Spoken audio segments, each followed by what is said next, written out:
Dünyanın en büyük sehrasının kumlarla yok, buzlarla örtülü olduğunu bilirdiniz mi?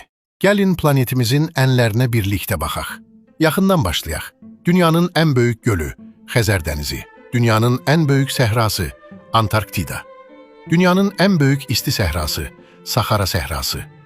Dünyanın en büyük meşe zonası, tayga meşeleri. Materikleri saymasak, dünyanın en büyük adası, Grenlandiya. Dünyanın en hündür zirvesi, Everest. Dünyanın en derin nöqtəsi, Mariana çökəkliyi. Dünyanın en uzun dağ silsilesi, Orta Okean silsilesi. Dünyanın qurudakı en uzun dağ silsilesi, Ant dağları.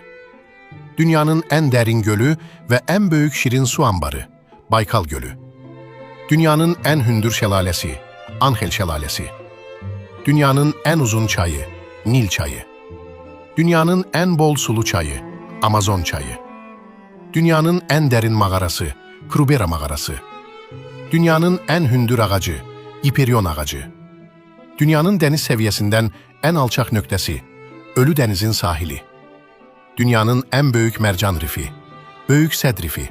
O kosmostan da görünür. Dünyanın en isti torpağı, Lüt Sehrası. Dünyanın en isti havası, Ölüm Vadisi. Dünyanın en soyuq yaşayış yeri, Oymyakon kəndi. Dünyanın en temiz havası olan yaşayış yeri, Muonyo. Dünyanın en temiz suyu olan yaşayış yeri, Puerto Williams. Dünyanın en temiz çimerliği, Whitehaven çimerliği.